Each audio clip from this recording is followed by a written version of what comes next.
Aku adalah seorang janda kaya raya yang oleh orang-orang disebut terlalu muda untuk sendiri. Mereka melihat penampilanku di balik mobil mewah, rumah megah, dan pakaian rapi. Tapi tak ada yang tahu.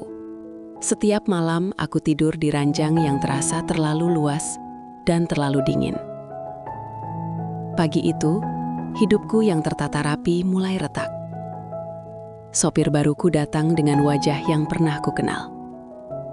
Matanya masih sama, mata yang dulu menatapku di kampus, membuatku tersipu setiap kali ia lewat. Jantungku berdebar aneh saat ia membukakan pintu mobil. Tangannya nyaris menyentuh tanganku, hanya sedetik. Tapi sentuhan itu seperti arus listrik mengalir ke seluruh tubuhku.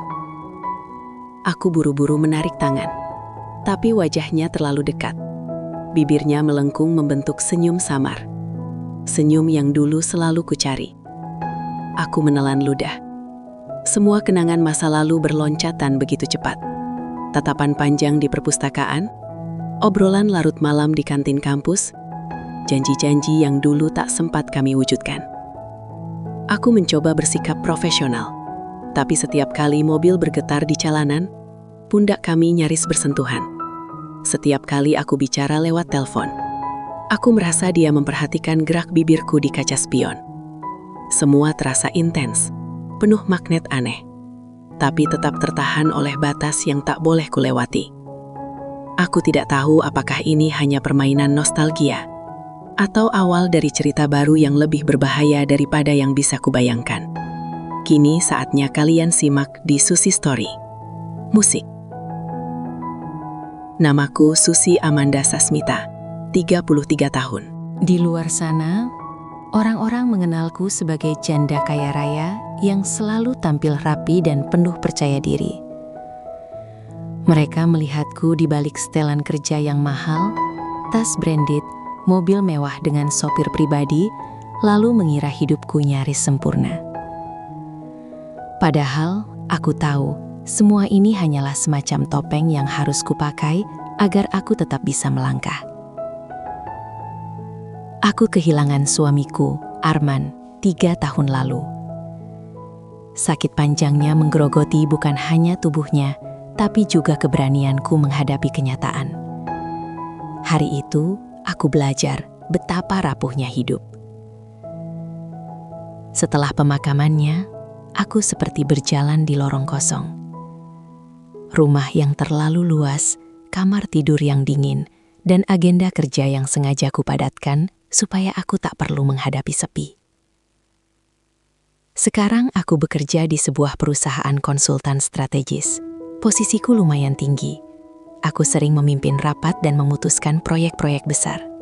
Atasan memberiku fasilitas mobil mewah dan sopir pribadi untuk mendukung mobilitas. Mobil sedan hitam itu bagiku seperti ruang rahasia, tempat aku bisa menghela napas setelah sehari penuh rapat dan presentasi. Pagi itu, matahari Jakarta baru naik. Aku berdiri di depan pintu rumahku, rumah peninggalan suamiku yang dikelilingi pagar putih dan taman kecil dengan pohon Kamboja yang selalu mengingatkanku pada kenangan masa muda. Dari luar, rumah ini mungkin tampak anggun, tapi bagiku setiap sudutnya adalah pengingat tentang kehilangan. Aku menyibak rambutku yang sedikit tergerai, lalu menatap jam tangan. Mobil kantor sudah terparkir di depan. Aku mendekat pelan sambil memandangi interiornya yang masih sama seperti kemarin. Bersih, harum, dingin. Sopir lama yang sudah bertahun-tahun menemaniku mendadak pensiun minggu lalu. Kantor berjanji akan menugaskan sopir baru mulai besok. Untuk hari ini, mereka masih meminjamkan sopir cadangan. Aku duduk di kursi belakang, merapikan map kerja di pangkuanku. Bu Susi, ke kantor ya? Suara sopir cadangan itu sopan. Aku hanya mengangguk sambil tersenyum tipis. Sepanjang perjalanan, aku membiarkan kaca jendela terbuka sedikit, membiarkan udara pagi masuk, mencoba menenangkan pikiran. Kadang aku merasa aku punya segalanya, tapi kosong. Kadang aku merasa ingin mulai membuka hati lagi, Tapi ada rasa bersalah setiap kali memikirkan orang lain selain almarhum suamiku. Aku bahkan sudah jarang menghadiri acara keluarga atau kumpul teman kuliah. Hidupku berputar hanya seputar kantor, rumah, kantor. Sesampainya di kantor, semua orang tetap menyambutku ramah. Aku balas senyum, menyapa satu persatu. Aku tahu mereka mengagumiku, karena aku terlihat kuat. Padahal, aku hanya pandai menyimpan air mata. Di ruang kerja yang besar dengan jendela tinggi menghadap kota, aku menatap jadwal di laptop. Besok aku harus pergi keluar kota untuk presentasi. Ada catatan kecil dari HRD. Besok sopir baru mulai bertugas, Bu. Namanya Joko. Aku mengernyit sebentar. Nama itu terasa begitu familiar. Aku mencoba mengingat Joko. Nama itu seperti pernah singgah di hidupku. Tapi aku segera mengeleng menepis bayangan. Mungkin cuma kebetulan, batinku. Lalu aku kembali mengetik laporan, mempersiapkan materi untuk klien. Sore itu aku pulang dengan mobil kantor lagi. Di luar, langit oranye keemasan. Aku bersandar di kursi, melihat ke kaca spion. Bayangan wajahku tampak lelah. Aku ingat dulu Arman sering menjemputku, menanyakan hariku, memegang tanganku. Sekarang tak ada siapa-siapa. Ketika mobil berhenti di depan rumah, aku turun perlahan menatap rumah besar yang mulai gelap. Suara burung kecil di pohon kamboja mengiringi langkahku. Aku masuk ke rumah, menyalakan lampu, dan langsung menuju kamar. Di atas meja rias, foto Arman masih berdiri di bingkai perak. Aku menyapanya lirih. Besok aku mulai dengan sopir baru ya, Mas. Aku menarik napas dalam-dalam, merapikan rambut, lalu merebahkan diri di kasur. Di dalam hati ada rasa cemas dan penasaran. Nama itu terus berputar di kepalaku. Joko. Seperti sebuah pintu lama yang akan segera terbuka. Aku tidak tahu, besok akan jadi titik awal yang mengubah hidupku. Mobil mewahku bukan hanya kendaraan, tapi juga akan jadi saksi masa lalu yang kembali mengetuk. Dan aku belum siap menghadapi semua itu. Pagi itu aku bangun lebih awal dari biasanya. Ada rasa aneh di dada. Mungkin karena penasaran dengan sopir baru yang akan menjemputku hari ini. Nama itu, Joko, terus berdengung sejak kemarin. Aku mandi, memilih pakaian kerja berwarna biru muda, lalu menata rambut lebih rapi dari biasanya. Entah kenapa, aku ingin terlihat baik. Di luar, udara pagi terasa lebih sejuk. Burung kecil di pohon kamboja depan rumah berkicau bersahut-sahutan. Aku menuruni anak tangga rumah dan melihat mobil sedan hitam sudah terparkir rapi. Sopirnya belum keluar. Aku berjalan mendekat dengan langkah perlahan, mencoba mengintip ke dalam kaca mobil yang agak gelap. Pintu depan mobil terbuka. Seorang pria keluar. Dia mengenakan seragam sopir kantor yang rapi. Wajahnya teduh tapi tegas. Rambutnya disisir ke belakang. Mataku langsung tertumbuk pada wajah itu. Wajah yang dulu pernah begitu dekat denganku. Aku terdiam, nafasku tertahan. Dia juga terlihat kaget saat menatapku. Sejenak waktu seperti berhenti. Bu Susi? Suaranya pelan, agak ragu. Aku menelan ludah, berusaha menguasai diri. Joko? Tanyaku lirih, lebih kepada diriku sendiri. Ya Tuhan, ini benar-benar Joko. Joko yang dulu kuliah bersamaku. Joko yang pernah menemaniku begadang di perpustakaan. Yang pernah menulis puisi di balik buku catatanku. Yang pernah berjanji akan selalu bersamaku sebelum kami berpisah karena ambisi dan keadaan. Apa kabar, Bu? Katanya akhirnya, mencoba tersenyum profesional. Tapi aku bisa melihat sorot matanya gemetar. Aku menarik napas dalam-dalam. Baik Joko. Aku melirik jam tangan, mencoba terlihat tenang. Kita ke kantor sekarang. Siap, Bu. Jawabnya singkat. Ia membuka pintu belakang untukku. Seperti prosedur standar sopir. Aku masuk ke mobil, duduk di kursi belakang. Bau parfum interior bercampur aroma yang sangat familiar. Aroma kayu manis yang dulu pernah ia pakai. Tanganku sedikit gemetar ketika merapikan map kerja. Joko masuk ke kursi pengemudi, menghidupkan mesin. Lalu mobil perlahan melaju keluar dari gerbang rumahku. Sepanjang perjalanan, kami berdua diam cukup lama. Hanya suara radio yang lirih terdengar. Aku memandang keluar jendela, tapi mataku samar-samar melihat bayangannya di kaca spion. Tangannya yang dulu sering ku genggam, kini memegang kemudi dengan mantap. Matanya fokus ke jalan, tapi aku bisa menangkap getaran di pipinya. Sudah lama kita nggak ketemu. Aku akhirnya membuka suara. Lirih tapi cukup untuk didengar. Iya, Bu. Sudah lama sekali. Ia menghela napas. Saya sempat dengar kabar tentang suami Ibu. Turut berduka ya. Aku menelan ludah. Terima kasih. Aku ingin bertanya banyak. Kenapa dia jadi sopir kantor? Apa yang terjadi setelah kami putus? Apakah dia sudah menikah? Tapi semua pertanyaan itu hanya berputar di kepala. Aku tidak berani. Joko tetap menjaga sikap profesional. Sesekali ia menanyakan jalan alternatif atau kondisi lalu lintas. Tapi intonasinya penuh kehati-hatian. Seolah kami sedang melangkah di atas es tipis. Sampai di lampu merah, mobil berhenti. Aku tanpa sadar menatapnya lewat kaca spion. Matanya bertemu dengan mataku. Sekejap saja, tapi cukup untuk mengguncangku. Aku cepat-cepat menunduk, pura-pura sibuk membuka ponsel.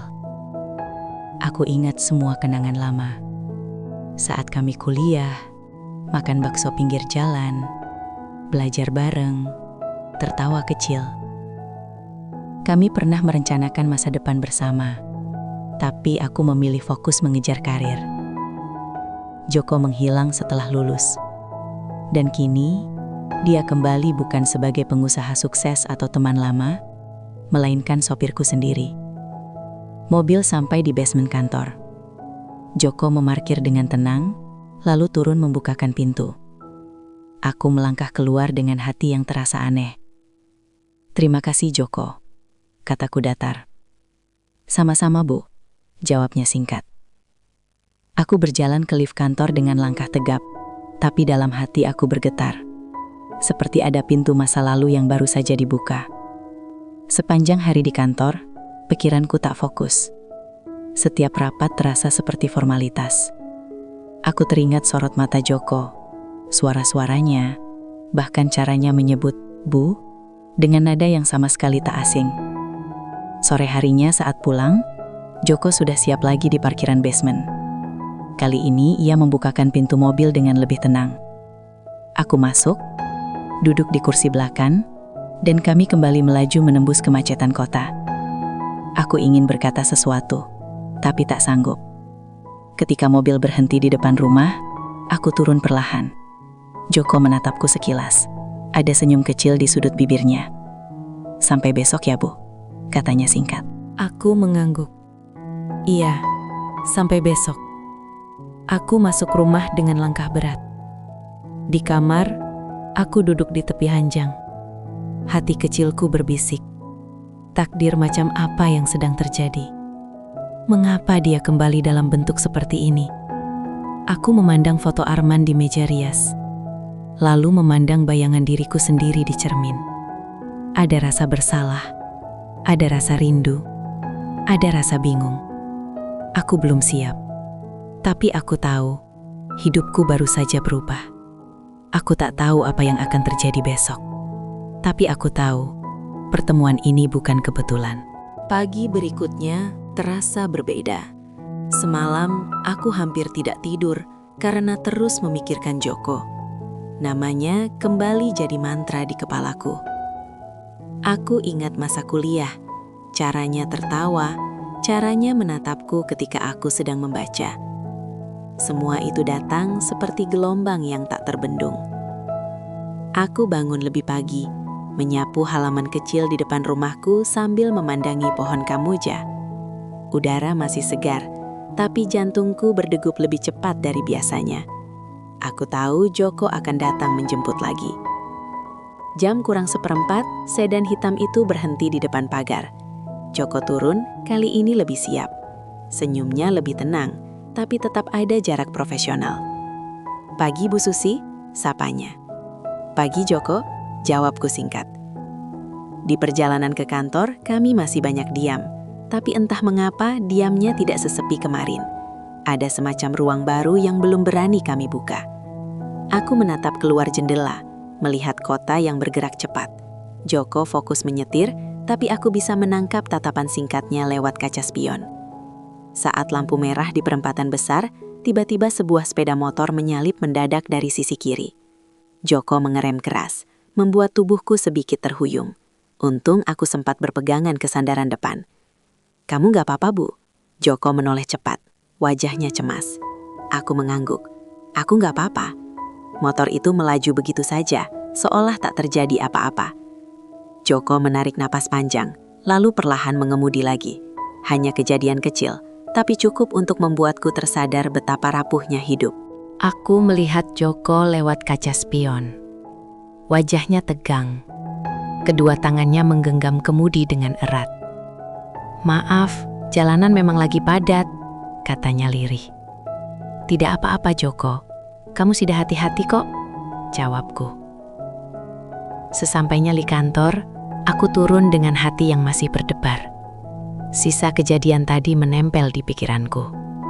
Aku menyadari, di tengah kesibukanku mengejar karir, aku lupa kalau setiap hari kita semua bergantung pada banyak hal, termasuk orang yang mengemudikan mobil kita. Sepanjang hari aku bekerja seperti biasa, tapi pikiranku melayang-layang. Aku membayangkan jika kejadian tadi berakhir lebih buruk. Aku membayangkan Joko melindungiku. Aku membayangkan kenangan-kenangan kecil di masa kuliah, ketika kami berjalan di trotoar sempit sambil tertawa. Sore harinya saat pulang, Joko sudah siap lagi di parkiran basement. Aku masuk ke mobil dengan hati lebih lembut. Di perjalanan aku mencoba berbicara. "Joko," kataku pelan. "Iya Bu. Terima kasih ya. Tadi pagi kamu sudah sigap." Ia tersenyum kecil. "Itu sudah tugas saya Bu. Saya senang Ibu baik-baik saja." Kami terdiam lagi, tapi kali ini terasa hangat. Saat lampu merah lagi, Joko menoleh sebentar ke arahku. "Bu Susi," katanya ragu. Aku menatapnya lewat kaca spion. "Ya? Gak jadi deh, maaf." Ia kembali fokus ke jalan. Aku tersenyum kecil. Aku tahu ada yang ingin ia katakan. Aku juga punya banyak yang ingin kuucapkan. Tapi mungkin waktunya belum tepat. Saat mobil memasuki jalan menuju rumahku, hujan tiba-tiba turun. Hujan deras. Joko memperlambat laju mobil. Tetesan air membentuk pola di kaca jendela, membuat suasana mendadak intim, tapi tetap formal. Aku merasa ingin berbicara lebih banyak. "Joko, kamu tinggal di mana sekarang?" tanyaku akhirnya. "Masih di Depok, Bu, dekat stasiun," jawabnya. "Oh," aku mengangguk. "Sendirian?" Ia tertawa kecil. "Iya, Bu, sendirian, belum berkeluarga." Aku memalingkan wajah keluar, pura-pura melihat hujan, padahal hatiku berdebar. Jadi Joko masih sendiri. Ada rasa aneh merambat ke dada. Mobil berhenti di depan rumahku. Hujan belum reda. Joko turun membukakan pintu sambil memayungiku. Untuk pertama kalinya setelah bertahun-tahun, kami berdiri berdekatan di bawah satu payung. Tangannya memegang gagang payung. Jaraknya sangat dekat denganku. Hanya beberapa detik, tapi terasa lama. Aku menatap wajahnya yang basah kena percikan hujan. Dia menatapku juga. Sorot matanya hangat, tak ada kata-kata. Lalu ia cepat-cepat melangkah mundur, menjaga jarak profesional lagi. "Sampai besok ya, Bu," katanya dengan suara sedikit bergetar. Aku mengangguk pelan. "Sampai besok, Joko." Aku masuk rumah dengan hati yang berdebar kencang. Aku menutup pintu, bersandar di belakangnya, menarik nafas dalam-dalam. Ada sesuatu yang mulai tumbuh di antara kami. Sesuatu yang dulu pernah kami punya, yang lama kupendam.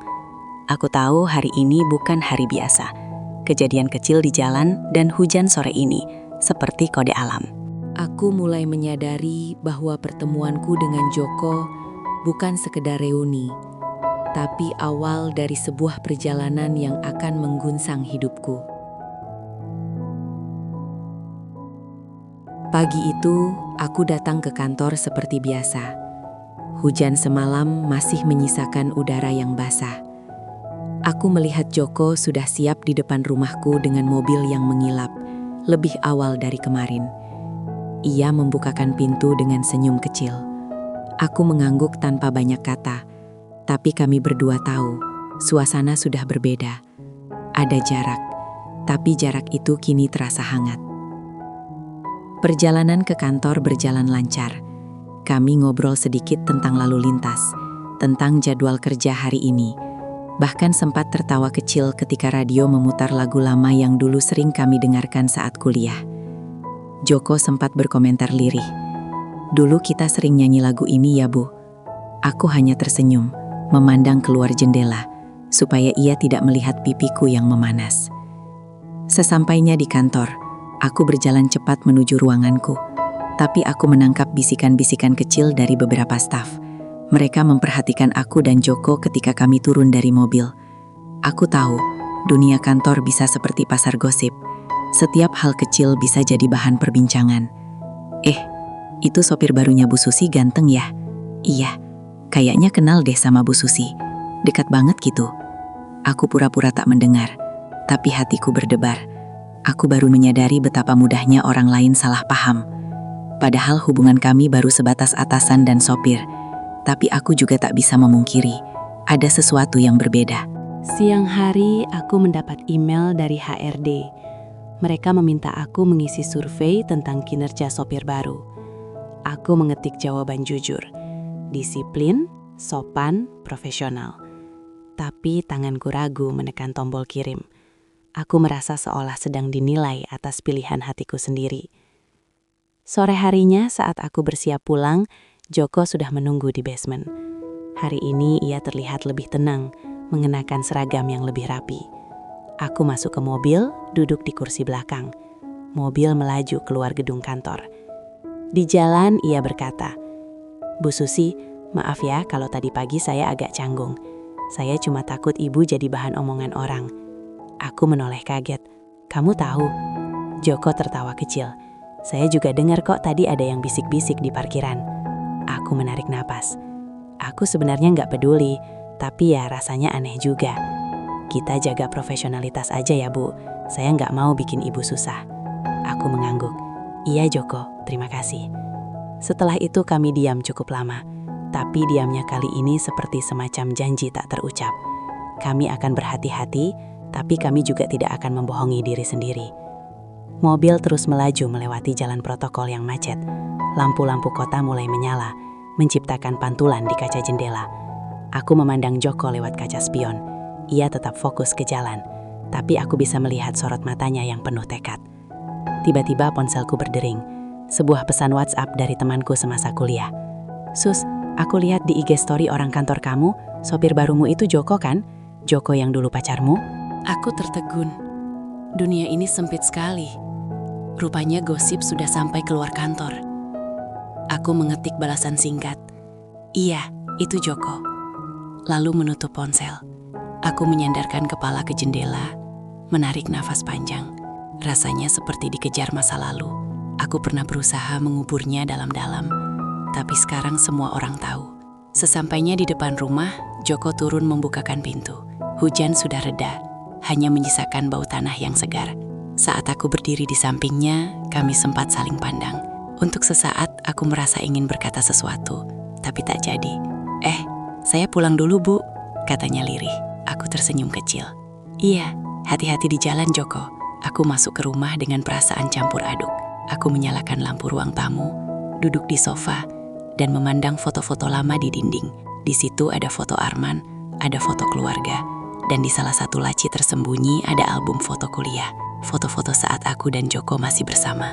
Malam itu aku membuka album itu. Foto-foto kami tersenyum, tertawa, makan bakso pinggir jalan. Aku membelai pelan sudut foto yang agak sobek.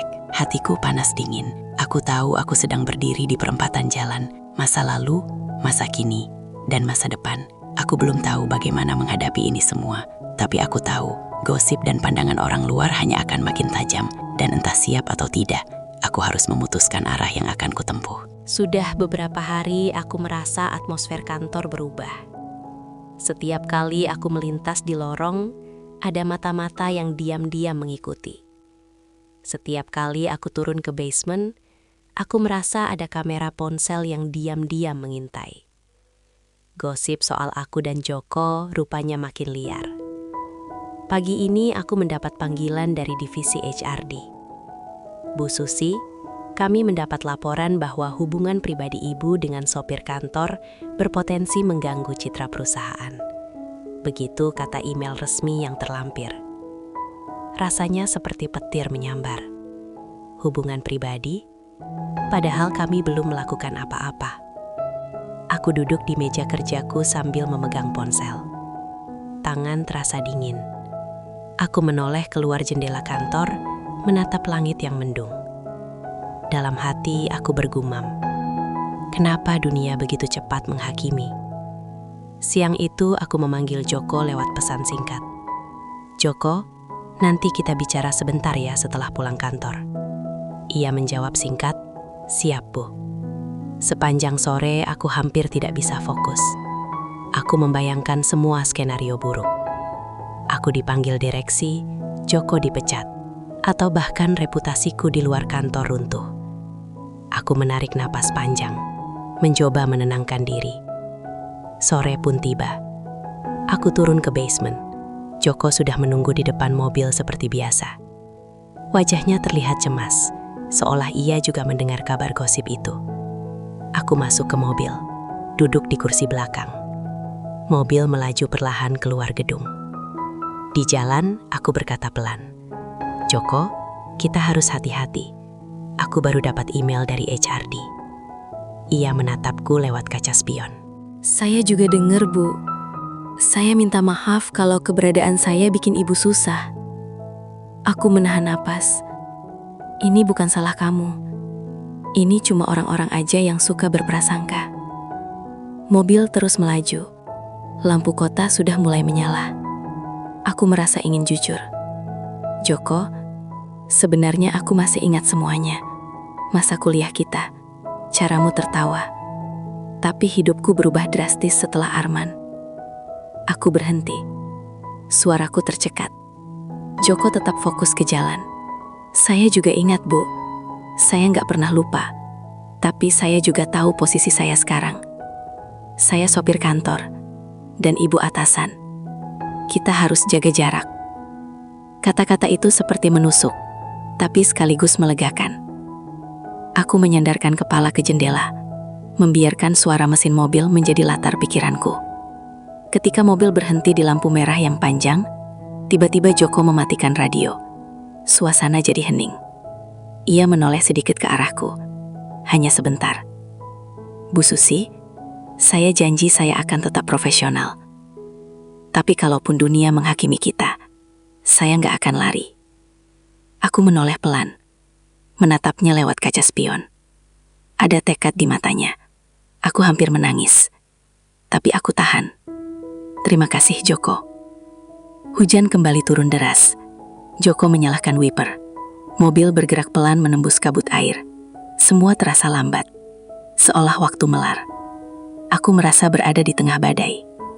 Bukan hanya badai hujan, tapi badai pikiran. Sesampainya di depan rumah, Joko turun membukakan pintu. Ia memayungiku lagi seperti kemarin. Kali ini jarak kami lebih dekat.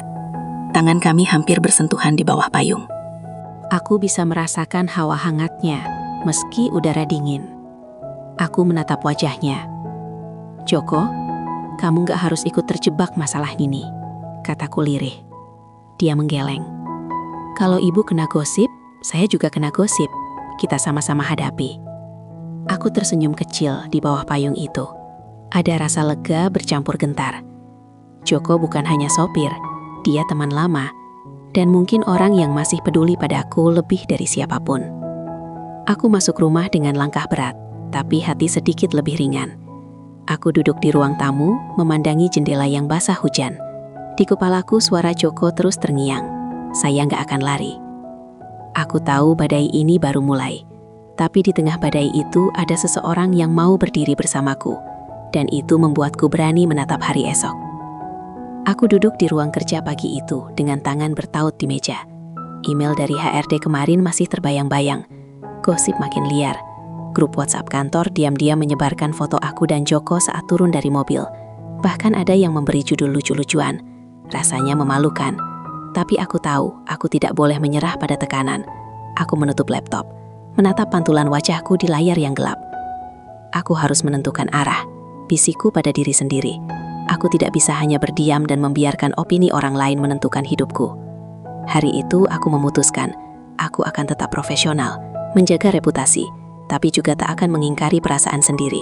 Aku harus memastikan Joko aman dari fitnah, dan aku juga harus tetap menjaga posisiku di kantor. Di tengah pikiran itu, telepon kantor berdering. Ternyata, sekretaris direksi yang menelpon. Bu Susi, besok tim ibu harus presentasi proyek di Bandung. Kantor sudah menyiapkan mobil dan akomodasi. Sopir tetap Joko ya? Aku mengangguk pada telepon. Iya, tetap Joko. Selesai menutup telepon, aku menarik nafas panjang. Perjalanan keluar kota berarti kami akan lebih sering bersama. Ini peluang sekaligus resiko. Siangnya aku mengirim pesan singkat pada Joko. Besok kita ke Bandung untuk presentasi. Tolong siapkan mobil pagi-pagi. Jawabannya cepat. Siap Bu, saya siapkan. Malamnya aku menyiapkan materi presentasi. Di sela-sela itu, aku menulis catatan kecil untuk diriku sendiri. Tetap profesional, jangan beri celah gosip baru, fokus pada kerja. Tapi entah kenapa, setiap kali menulis kata profesional, aku justru ingat tatapan Joko di bawah payung. Pagi berikutnya, udara dingin. Aku turun dengan koper kecil. Joko sudah siap dengan mobil, mengenakan seragam yang lebih rapi. Mobil itu seperti kapal yang akan membawa kami ke laut baru. Ia menurunkan kaca jendela, tersenyum kecil. Pagi Bu, siap berangkat? Aku mengangguk. Siap Joko, ayo. Perjalanan menuju Bandung terasa panjang. Jalan tol, kabut tipis, pepohonan hijau di pinggir jalan, semua jadi latar kami. Aku membuka laptop di kursi belakang, memeriksa materi presentasi, sementara Joko fokus menyetir. Sesekali ia menanyakan apakah aku mau berhenti di rest area. Di rest area, aku turun sebentar untuk membeli kopi. Joko ikut turun, berjalan di sebelahku dengan jarak profesional. Tapi aku bisa merasakan orang-orang memandang kami. Ada pasangan muda, ada keluarga, semua lalu lalang. Rasanya aneh berjalan dengan Joko di luar kantor. Seperti kembali ke masa kuliah, ketika kami sering pergi bareng. Kami duduk sebentar di bangku luar sambil menyeruput kopi masing-masing. Angin pagi Bandung menyapa wajah kami. Joko berkata pelan, Bu Susi, kalau ibu merasa risih karena gosip itu, saya bisa minta mutasi ke sopir unit lain. Aku langsung menoleh. Jangan Joko, aku yang akan jelasin ke manajemen. Aku nggak mau kamu korban gosip ini. Ia terdiam, lalu tersenyum kecil. Baik Bu. Aku menatap cangkir kopi di tanganku. Aku cuma butuh kamu tetap profesional. Dan aku juga akan begitu. Kita sama-sama kuat ya Joko. Ia mengangguk. Iya Bu, kita sama-sama kuat. Perjalanan lanjut.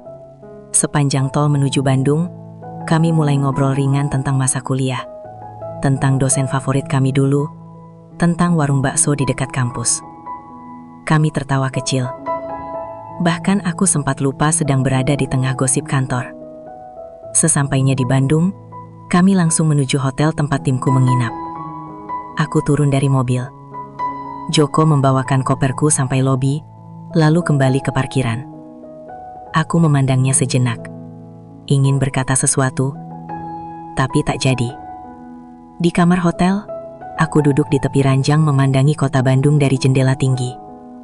Aku harus berhasil presentasi besok. Aku harus menunjukkan pada semua orang bahwa aku profesional, gumamku. Tapi di sudut lain hatiku ada suara kecil yang berbisik. Aku senang Joko ada di sini. Di tengah badai gosip dan tekanan kantor, aku menemukan tekad baru. Aku tak akan biarkan opini orang lain meruntuhkan karirku. Dan entah siap atau tidak, aku akan menghadapi masa lalu dan masa kini sekaligus. Besok adalah langkah pertamaku. Pagi di Bandung terasa dingin dan lembab. Aku bangun lebih awal, menyiapkan materi presentasi. Kamar hotel masih gelap, hanya lampu meja yang menyala. Aku memandang keluar jendela. Langit berwarna abu-abu. Hujan tipis turun. Ada perasaan campur aduk di dadaku. Aku menyalakan ponsel dan membaca pesan masuk dari Joko. "Pagi, Bu. Mobil sudah siap kapanpun Ibu butuh." Aku tersenyum kecil. Bahkan di tengah masalah ini, ia tetap menunjukkan profesionalisme. Aku turun ke restoran hotel untuk sarapan bersama tim. Beberapa rekan sudah duduk. Aku merasa beberapa mata melirikku, lalu cepat-cepat berbisik. Aku pura-pura tidak peduli, mengambil sarapan dan duduk di sudut ruangan. "Bu Susi, Joko sopirnya ikut menginap di sini juga?" tanya seorang rekan setengah bercanda. Aku menatapnya denang. Dia menginap di area staf hotel yang disediakan perusahaan. Kenapa memangnya? "Oh enggak, Bu. Cuma nanya." Jawabnya sambil tertawa kecil. Tapi aku tahu, itu bukan sekedar nanya. Aku menarik napas panjang. Aku harus fokus. Jangan biarkan ini mengganggu. Gumamku pelan. Pukul 9 pagi, kami menuju lokasi presentasi. Sebuah gedung konferensi. Joko sudah menunggu di depan hotel dengan mobil bersih dan berkilat. Ia mengenakan seragam rapi. Aku berjalan melewati lobi. Sempat menatapnya sebentar. Ia memberi anggukan kecil. Aku tahu dia sedang menjaga jarak sesuai yang kami sepakati. Tapi jarak itu justru terasa menekan. Di lokasi, aku tampil dengan percaya diri. Presentasi berjalan lancar. Aku berbicara tentang strategi pengembangan bisnis, grafik penjualan, target tahun depan. Semua audiens fokus pada slide yang kujelaskan. Bahkan direksi tersenyum puas. Selesai presentasi, beberapa klien menyalamiku. "Bu Susi, hebat sekali presentasinya." "Terima kasih, Pak," jawabku sopan. Namun di balik semua itu, aku melihat seorang rekan mengangkat ponselnya, memotret aku dan Joko yang kebetulan lewat di belakang panggung. Aku pura-pura tidak peduli, tapi di dalam dada ada rasa khawatir. Sore hari kami kembali ke hotel. Aku duduk di kursi belakang mobil, membuka laptop, meninjau hasil presentasi. Joko tetap diam. Aku akhirnya berkata pelan, "Joko, kamu baik-baik saja?" Ia menoleh sebentar melalui spion. "Saya baik, Bu. Cuma saya khawatir sama Ibu. Gosip ini kok rasanya makin jauh." Aku menatap jendela. Aku juga khawatir. Tapi kita sudah berusaha profesional. Selebihnya biarkan orang bicara. Hujan turun deras saat kami tiba di hotel. Joko turun dan membukakan pintu. Ia memayungiku lagi sampai ke lobi. Saat itulah tanganku tanpa sengaja menyentuh tangannya. Sebentar saja. Tapi sentuhan itu terasa hangat di tengah udara dingin Bandung. Kami saling menatap sesaat di bawah payung. Hanya sepersekian detik tapi rasanya lama. "Terima kasih Joko," kataku lirih. "Sama-sama Bu Susi," jawabnya. Aku masuk lobi, melangkah menuju lift. Dalam hati aku berkata, aku harus tetap tenang. Aku harus ingat tujuanku. Tapi aku tahu, sesuatu di antara kami mulai berubah perlahan. Meski kami berdua sama-sama berusaha menahannya. Di kamar hotel malam itu, aku duduk di kursi dekat jendela sambil memandangi lampu kota. Aku membuka laptop, menulis laporan hari ini, lalu menutupnya. Aku teringat masa kuliah. Aku dan Joko duduk di kafe kecil, bercanda sambil menyeruput kopi. Rasanya waktu mundur jauh. Aku memejamkan mata, menarik nafas panjang. Aku tidak boleh hanyut, gumamku. Aku harus profesional, harus kuat. Tapi di lubuk hati paling dalam, aku merasa lega Joko ada di dekatku, meski semua orang memandang dengan prasangka. Hari itu aku belajar bahwa gosip bukan hanya tentang kata-kata orang, tapi juga tentang kekuatan hati kita menghadapi pandangan dunia. Aku juga belajar perasaan lama bisa muncul kapan saja, bahkan di tengah tekanan terberat. Pagi itu, Bandung diguyur hujan lebih deras dari kemarin. Udara hotel terasa dingin seperti menusuk kulit. Aku bangun lebih awal, menyiapkan laporan hasil presentasi. Seharusnya aku merasa lega karena proyek kemarin sukses. Tapi ada email baru di kotak masukku yang membuat jantungku berdegup cepat. Bu Susi, kami menerima laporan resmi tentang dugaan pelanggaran etik yang melibatkan Ibu dan staf sopir perusahaan. Kami mohon Ibu menjelaskan dalam rapat direksi minggu depan. Aku menatap layar lama sekali. Rasanya seluruh energi keluar dari tubuhku. Ini bukan lagi gosip. Ini sudah laporan resmi. Aku berjalan mondar-mandir di kamar hotel, mencoba menenangkan diri. Aku sudah profesional. Aku tidak melanggar apapun. Tapi kenapa mereka? Aku berhenti, memegang kepala.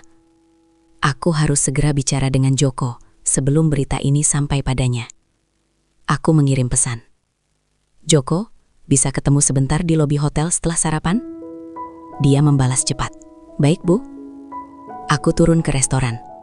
Sarapan seadanya, lalu duduk di kursi dekat jendela lobi. Joko datang dengan seragam rapi, wajahnya tampak serius. Ia duduk agak jauh, menjaga jarak seperti biasa. Aku membuka percakapan pelan-pelan. Joko, kantor sudah mengirim surat resmi. Mereka minta aku jelaskan dugaan pelanggaran etik minggu depan. Ia menatapku kaget. Tapi kita nggak ngapa-ngapain, Bu. Aku tahu, jawabku lirih. Tapi bagi mereka, gosip sudah cukup jadi alasan. Joko menghela napas panjang. Bu Susi, saya bisa bilang ke mereka saya yang maksa Ibu. Aku langsung memotong. Jangan, kamu nggak salah. Kita berdua nggak salah. Kita harus hadapi ini bersama, tapi tetap sesuai jalur. Sejenak kami hanya diam. Di luar hujan terus turun. Aku bisa mendengar suara tetesan air di kanopi lobi. Waktu terasa berjalan lambat. Setelah itu aku berkata, Joko, mulai hari ini kita harus lebih tegas menjaga jarak. Aku akan minta manajemen kirim sopir lain untuk sementara waktu. Wajahnya berubah. Kalau itu yang terbaik untuk Ibu, katanya lirih. Aku menatapnya tajam. Ini bukan soal terbaik atau tidak. Ini soal menyelamatkan karir kita. Aku nggak mau kamu kena imbas lebih parah. Ia menunduk, menggenggam kedua tangannya. Baik, Bu. Saya mengerti. Aku merasakan dadaku sesak. Aku tahu tidak mau memutuskan seperti ini. Tapi aku tahu kalau aku tidak mengambil langkah drastis, gosip itu akan jadi senjata yang lebih mematikan. Siangnya kami tetap menjalankan tugas seperti biasa. Aku memimpin pertemuan dengan klien lanjutan. Joko tetap mengantar jemput. Tapi jarak di antara kami kini seperti tembok tak kasat mata. Tak ada lagi obrolan ringan tentang masa kuliah. Tak ada lagi tawa kecil di jalan tol. Hanya kesunyian yang panjang. Sore menjelang malam, kami kembali ke hotel. Di parkiran, Joko memayungiku seperti biasa. Tapi kali ini, kami nyaris tidak saling menatap. Aku hanya berbisik pelan. Terima kasih, Joko. Dia menjawab singkat. Sama-sama, Bu. Di kamar hotel, aku duduk di tepi ranjang memandangi ponsel. Ada pesan dari tim kantor. Bu Susi, kami dengar Ibu mau dipanggil direksi. Semangat ya, Bu. Pesan lain lebih menusuk. Bu, gosipnya makin ramai. Hati-hati. Aku memejamkan mata. Aku harus lebih kuat. Aku harus hadapi ini, gumamku. Aku membuka laptop, menulis di catatan pribadiku. Jika ini badai, aku tidak boleh tenggelam. Aku harus tetap profesional. Aku harus selamatkan Joko dan karirku. Aku harus menghadapi direksi dengan kepala tegak. Hari itu, aku sadar badai bukan lagi hanya suara hujan. Badai itu ada di sekelilingku, menyudutkan langkahku. Tapi aku juga sadar, aku tak boleh menyerah. Aku harus melangkah lebih berani dari sebelumnya. Malam terakhir di Bandung terasa sunyi. Aku duduk di kursi dekat jendela hotel, menatap lampu-lampu kota yang berkilauan. Di tangan kiriku ada secangkir teh hangat.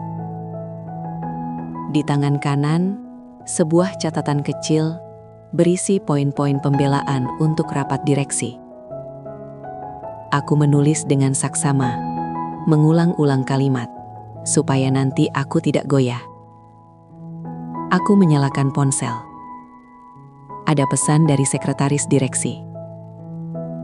Rapat klarifikasi dijadwalkan Senin pagi pukul 9. Harap Ibu Susi hadir dengan penjelasan lengkap.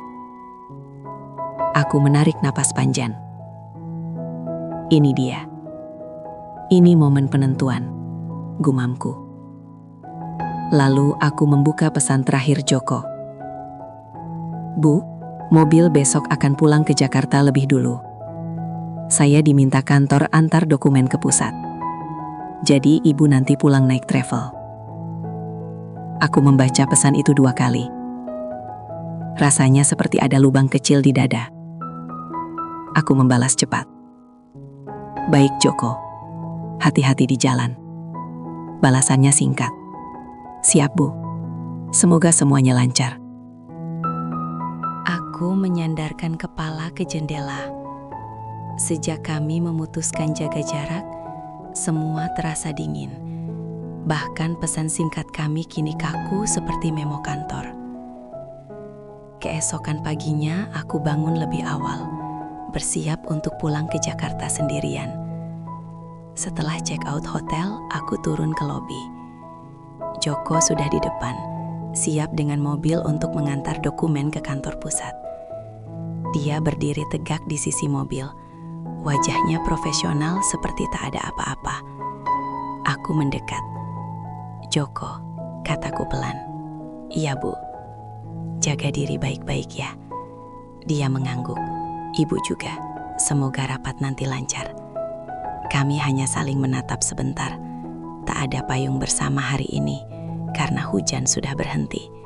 Tapi entah kenapa aku merasa justru disinilah jarak di antara kami semakin nyata. Tak ada lagi perlindungan payung, hanya udara kosong yang memisahkan. Aku menaiki travel menuju Jakarta. Duduk di kursi dekat jendela, aku melihat mobil Joko berbelok ke arah lain, meninggalkanku. Rasanya seperti melihat masa lalu yang pergi pelan-pelan.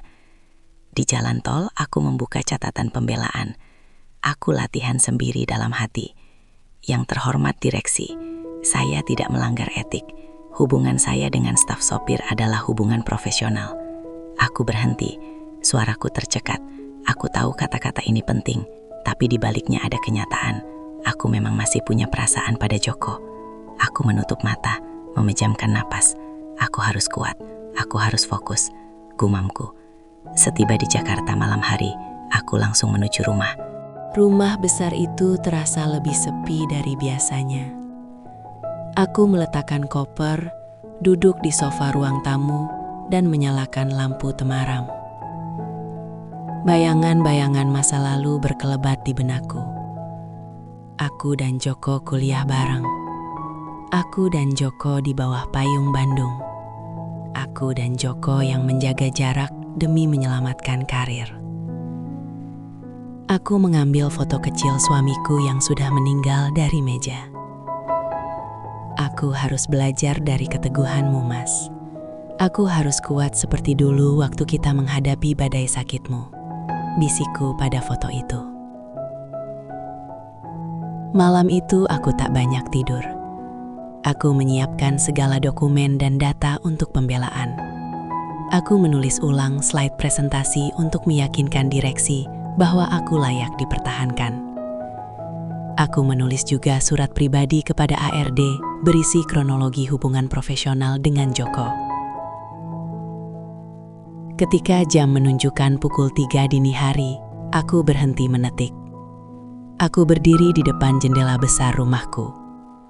Lampu jalan redup, angin malam menerpa tirai. Aku menatap langit, mencoba memeluk keberanian yang tersisa. Malam itu aku merasa sendirian, tapi justru di situ aku menemukan tekad paling murni. Aku sadar, menghadapi badai kadang harus sendiri dulu, supaya kita tahu seberapa kuat kaki kita menapak. Senin pagi itu, udara Jakarta terasa panas dan berat. Aku mengenakan blazer biru tua, kemeja putih, dan sepatu hak rendah. Rambutku terkunci rapi. Di tangan kanan map biru berisi semua dokumen pembelaan. Di tangan kiri tas kerja yang beratnya entah karena isi atau karena beban pikiranku sendiri. Aku turun dari mobil kantor yang kali ini dikemudikan sopir pengganti. Rasanya aneh tidak melihat Joko di balik kemudi. Sopir pengganti itu ramah, tapi tatapan matanya penuh rasa ingin tahu. Aku pura-pura sibuk dengan ponsel untuk menahan grogi. Di lobi kantor aku bertemu beberapa rekan kerja. Beberapa menyapaku singkat, beberapa hanya melirik. Aku berjalan tegap menuju ruang direksi di lantai atas. Ruang rapat itu dingin dan besar. Meja oval panjang dengan kursi kulit hitam. Di ujung meja duduk 3 direksi dan 2 orang HRD. Laptop mereka terbuka, berkas-berkas di atas meja. Aku diminta duduk di tengah ruangan. Direktur utama membuka pembicaraan. Bu Susi, kami menghargai kerja keras Anda selama ini. Tapi kami menerima laporan resmi tentang dugaan pelanggaran etik. Kami ingin mendengar klarifikasi Anda. Aku mengangguk mencoba tersenyum. Terima kasih, Pak. Izinkan saya menjelaskan. Aku membuka map biru, mengeluarkan dokumen kronologi hubungan profesional dengan Joko, laporan perjalanan dinas, hingga daftar saksi. Aku berbicara pelan namun tegas, menjelaskan bahwa aku dan Joko menjaga profesionalitas. Tidak ada pelanggaran etik. Selama aku bicara, beberapa direksi tampak mendengarkan. Tapi HRD mencatat dengan serius. Seorang direksi bahkan bertanya, Bu Susi, mengapa tetap menggunakan sopir yang merupakan mantan kenalan pribadi? Aku menarik napas. Itu bukan permintaan saya, Pak. Itu kebijakan kantor menugaskan sopir tetap. Saya tidak memilih secara pribadi. Aku menjawab semua pertanyaan dengan sebaik mungkin. Tapi aku bisa merasakan udara di ruangan itu tidak memihak. Setelah hampir 1 jam, rapat dihentikan sementara. Mereka meminta aku keluar sebentar untuk bermusyawarah. Aku keluar ruangan, berdiri di koridor panjang. Lututku lemas. Aku bersandar di dinding kaca, menatap kota Jakarta yang sibuk. Ya Tuhan, semoga ini tidak berakhir buruk. Gumamku. Teleponku bergetar. Sebuah pesan dari Joko. Bu Susi, saya mendoakan Ibu dari sini. Apapun hasilnya, saya percaya Ibu sudah berjuang. Aku menahan air mata. Aku membalas cepat. Terima kasih Joko. Doamu penting buatku. Tak lama kemudian aku dipanggil masuk kembali. Direktur utama membuka map di depannya. Bu Susi, kami sudah mendengar penjelasan Anda. Namun, mengingat tekanan publik dan reputasi perusahaan, kami memutuskan untuk menonaktifkan Anda sementara waktu sambil penyelidikan lanjut. Aku seperti ditarik ke dalam lubang kosong. Menonaktifkan? Suaraku nyaris tak terdengar. Ya, status Anda cuti sementara dengan pengurangan kewenangan. Kami juga akan memindahkan sopir Joko ke unit lain. Aku berusaha tetap tenang. Baik, Pak. Saya menghargai keputusan perusahaan. Suaraku bergetar, tapi aku paksakan. Aku mengumpulkan berkas-berkas, membungkus sedikit, lalu keluar ruangan dengan langkah berat. Di koridor aku berjalan pelan. Rasanya seperti berjalan di lorong panjang tanpa ujung. Semua kerja keras bertahun-tahun seperti runtuh dalam satu rapat. Aku duduk di bangku dekat lift, memandang map biru di pangkuan. Tangan gemetar. Aku membuka ponsel, mengetik pesan. Joko, mereka menonaktifkan aku sementara. Kamu juga dipindah unit lain. Aku minta maaf. Balasannya cepat. Bu, jangan minta maaf. Kita tahu kita nggak salah. Kita akan cari jalan keluar. Aku menutup ponsel, memeluk map biru itu erat-erat. Aku ingin menangis. Tapi aku tahu, aku sedang berada di gedung kantor yang penuh orang. Aku harus tetap tegar. Hari itu aku belajar. Bahkan kerja keras dan integritas pun bisa terhantam opini. Aku juga belajar. Kadang kita harus jatuh dulu, supaya tahu seberapa kuat kita bisa bangkit. Aku berdiri, menarik napas panjang, lalu melangkah keluar gedung. Langit Jakarta tampak mendung, tapi ada sedikit cahaya matahari menembus awan. Aku tahu aku baru saja kehilangan posisi, tapi aku juga tahu aku masih punya kesempatan terakhir. Aku hanya harus menemukan keberanian untuk mengambilnya. Hari pertama setelah dinonaktifkan, aku habiskan dengan duduk di teras rumah. Udara pagi Jakarta terasa berbeda.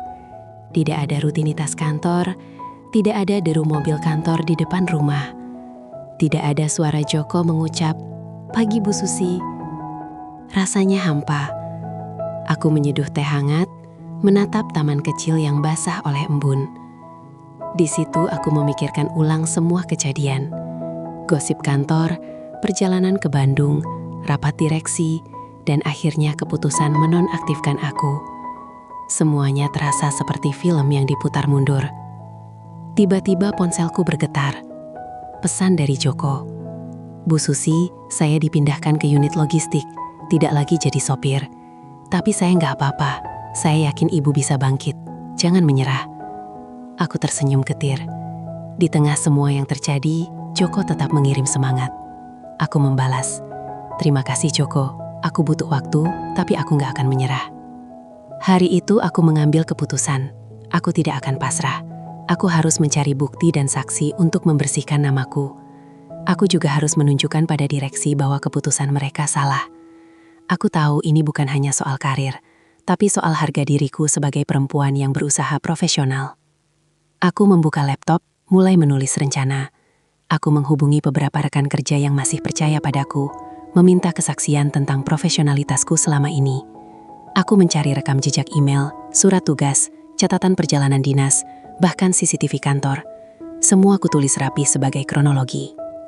Siang itu aku juga menelepon pengacara kenalan suamiku dulu. "Mas, aku butuh saran. Aku difitnah melanggar etik, padahal aku tidak. Apa yang bisa aku lakukan?" Pengacara itu memberi masukan soal hak karyawan dan jalur banding internal. "Kumpulkan bukti sebanyak mungkin Bu Susi.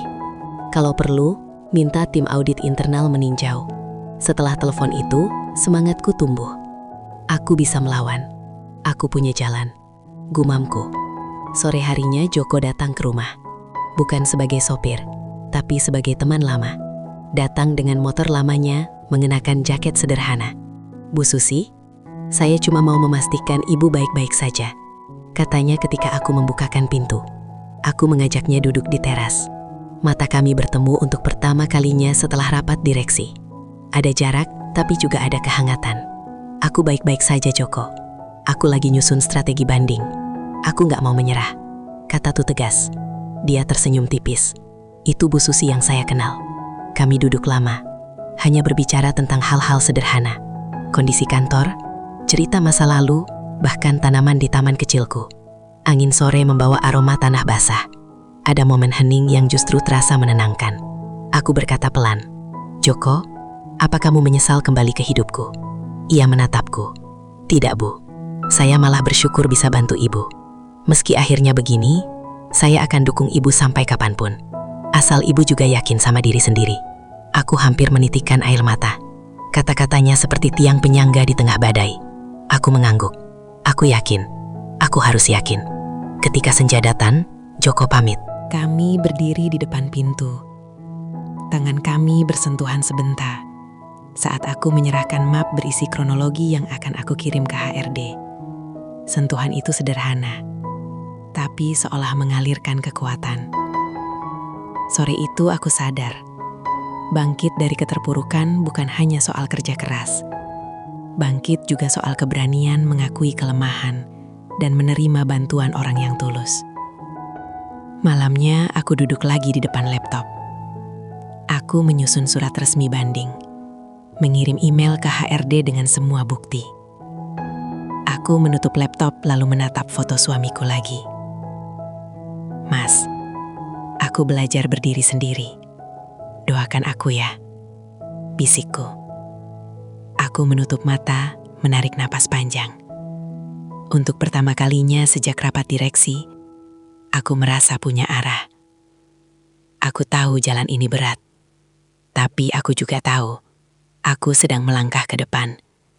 Dan mungkin di ujung jalan itu ada kehidupan baru yang menunggu. Kronologi yang Anda kirimkan, manajemen memutuskan untuk tetap memberlakukan status nonaktif sampai batas waktu yang belum ditentukan. Namun, Anda dipersilahkan mengundurkan diri secara sukarela untuk menjaga nama baik perusahaan.